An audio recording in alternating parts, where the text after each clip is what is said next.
Hi Libra, welcome to your April 2020 Life Path reading. It's Raina here, and this is something that I'm kind of revisiting. It's the type of reading that I've done in the past, and I believe I used oracle cards, and when I did it before, I haven't been using oracle cards. I think that first of all, I got to get them organized. They got kind of messed up, but ever since Doreen Virtue kind of went off like that, that was, I think, the first deck that I owned, and I love those cards by her. So it kind of, I don't know, but I've never really resonated with them as much as just the tarot. So that's probably the main reason that I haven't been doing it.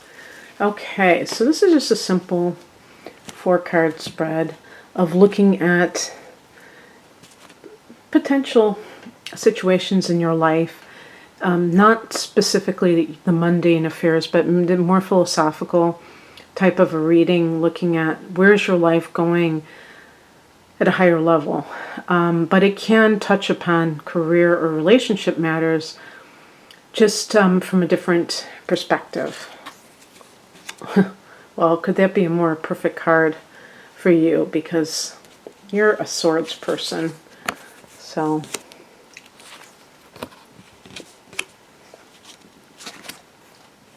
okay,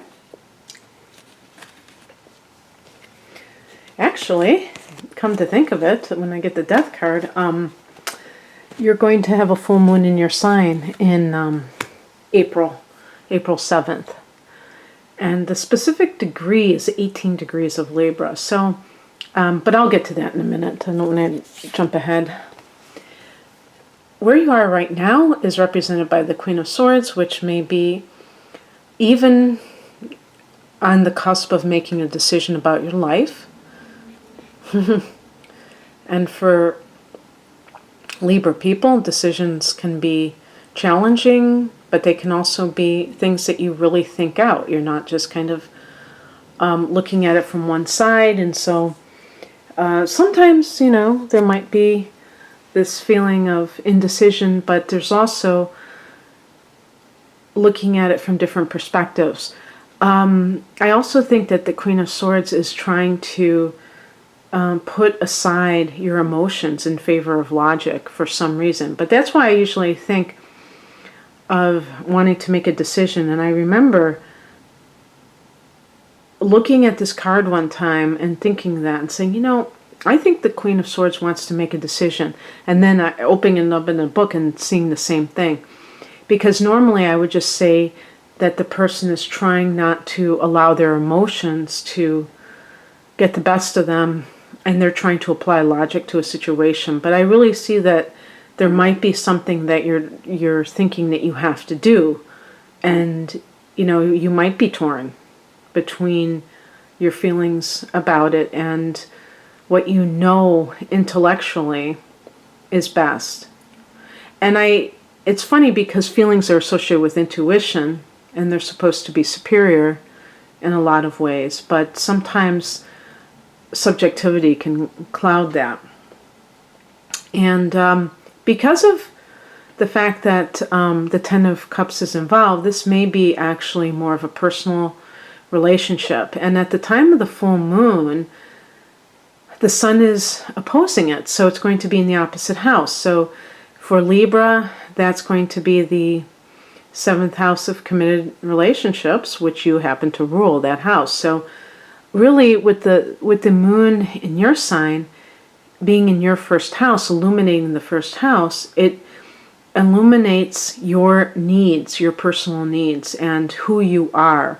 And you may have lost yourself in a relationship, and you need to kind of like stop that, and so you're kind of like, if you've been too codependent or just simply trying to be something that you're not, that may come up for you, and you have to kind of like decide whether or not there's the chance to rectify things. Where you want to be is the 3 of Wands, so this suggests that you're looking for expansion. Maybe you feel like you're with somebody who's too controlling. If this is a workplace matter, this is kind of, I think this card is connected to entrepreneurial matters. Definitely creative. The number 3 is the number of creativity, and the wands are fire energy, and they are creative as well. You may be in a relationship with somebody and it's not playful, it's not fun. It's very kind of like, the word that popped into my mind is drudgery. Or, if you, for instance, if you have children with somebody and you're just kind of playing those roles as father and mother, and there's not that sense of like romance and an individual relationship as a couple, that's going to kind of eat away at you. And you feel that, I think with the 3 of Wands, that feeling of adventure, that feeling of, having fun and simply expansion. This is a card of expansion. Sometimes relationships that don't provide that growth, and you may be dealing with it. But certainly with career matters, this can also be the case. The advice is the 10 of Cups, and this is the card of family harmony. So also, I would say just in general, since this is the pot at the end of the rainbow, is to consider what it is that is really important to you. With Libra, partnership is, a key motivator in your life, but also if you are somebody who has always wanted to find that special person so you can start a family, and maybe you're single right now, or what I mean to say is, when I say single, or you're in the process of becoming single because of a relationship that isn't working, keeping your eyes on the prize of what it is that you're looking for is important, and that means that you don't settle for less. And that means that if somebody doesn't do it for you emotionally, because this is Cups, so it has to be, the emotions have to be engaged. Because you are a Libra, you're an air sign, so even if you're ruled by Venus and you love,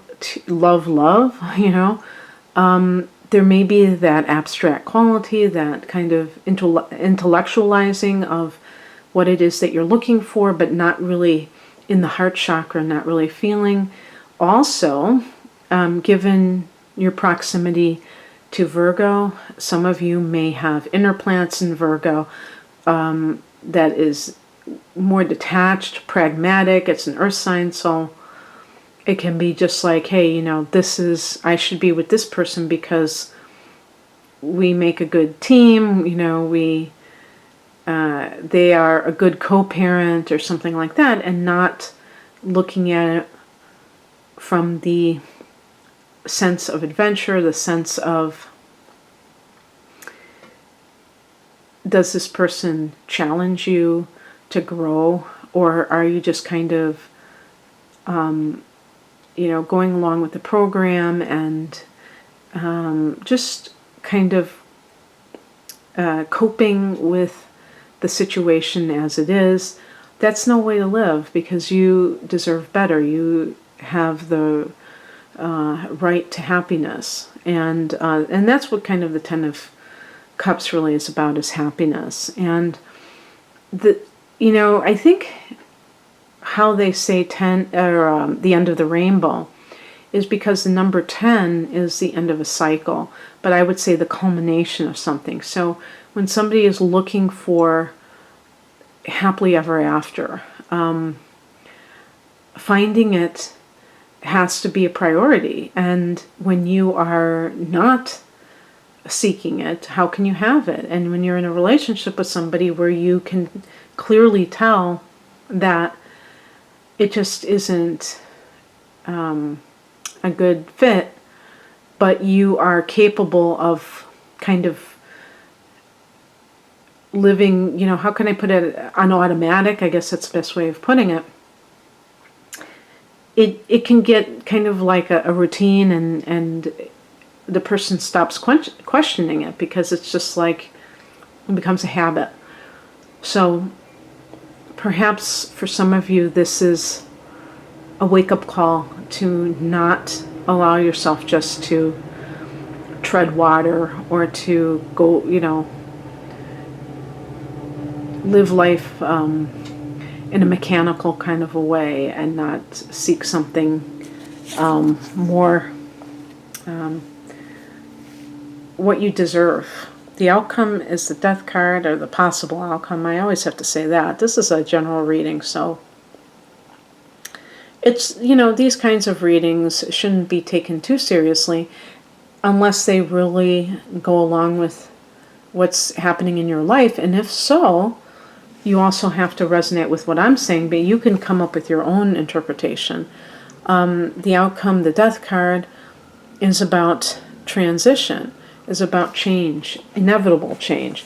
And the truth is that even if you resist something, resist change or what have you, it doesn't mean that it's not going to come. It just means that you won't be able to necessarily control how it comes out. And I think, just personally, that the best thing that we can do is to exercise as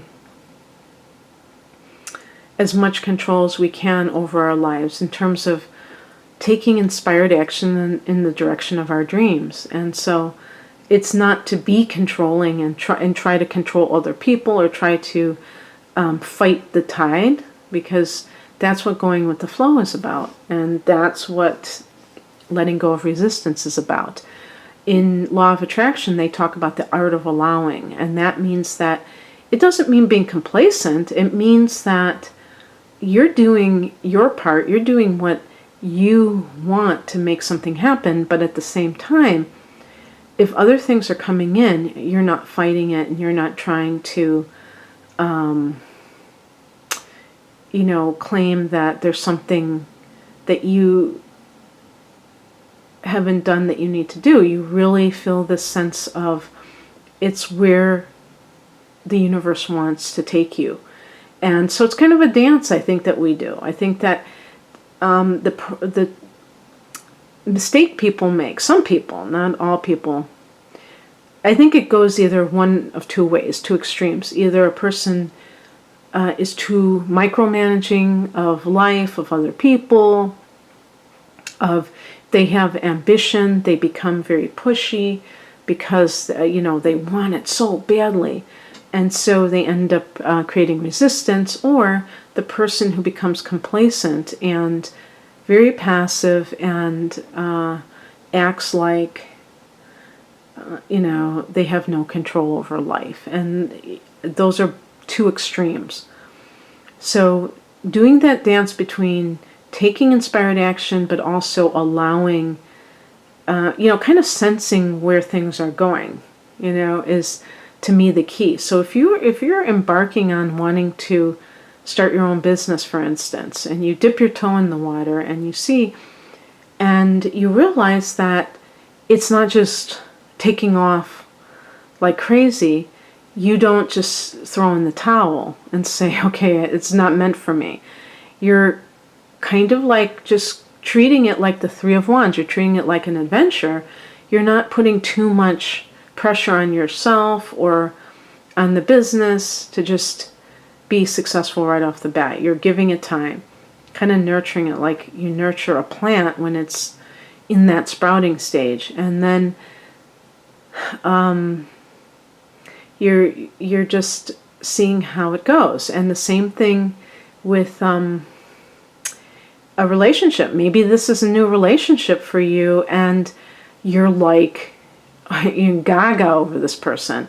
The Queen of Swords is like, you're trying to curb your enthusiasm. Boy, that sounds familiar. And I shouldn't say that, but maybe you have made the mistake before, Libra, of going too much the other direction. Especially those of you who have Venus in Scorpio or Mars in Scorpio, where you're just like, or the moon in Scorpio, or Leo, or Pisces, or something where you're very romantic or very intense emotionally, or Cancer, and you just tend to, you meet somebody and it's just like you're already picking out wedding wedding dresses or what have you, and that can be like off-putting to the other person, to say the least, if you've barely known this person. The Ten of Cups, I should say, is connected to marriage, so that certainly could be something that you should be kind of gauging whether this relationship meets that kind of a test, but by the same token, you're not getting carried away, because that is something that leads to perhaps not seeing things in a balanced way, and sometimes the person, you will scare somebody off because they'll feel like, oh my gosh, this person is taking things too quickly, or they're just,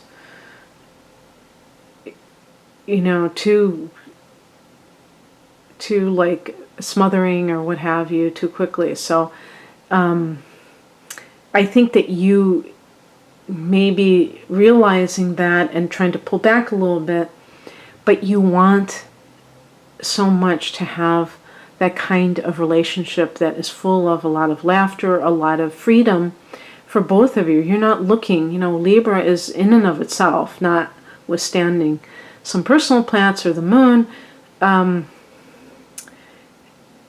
that is not something that you typically are like. However, based on other factors, you may be, have a tendency to get carried away, and you have to kind of restrain yourself if you want that committed relationship. And even, in terms of starting a business, not just thinking, oh wow, it's going to take off from Jump Street, but kind of tempering that, and then you can have the ability to make it work. The Death card is like, going from one thing to the other. It could even be like quitting your day job if things pan out. I don't really give, this is not necessarily meant to all happen in April, by the way. It's just kind of a snapshot in time. So I hope that you enjoyed this, Libra. If you'd like a private reading, I do a version of this that's with the astrological chart, and I do natal chart interpretations, relationship readings, and things like that. So you can check me out at rainandmoonastrology.com. The link is below. Take care. Bye.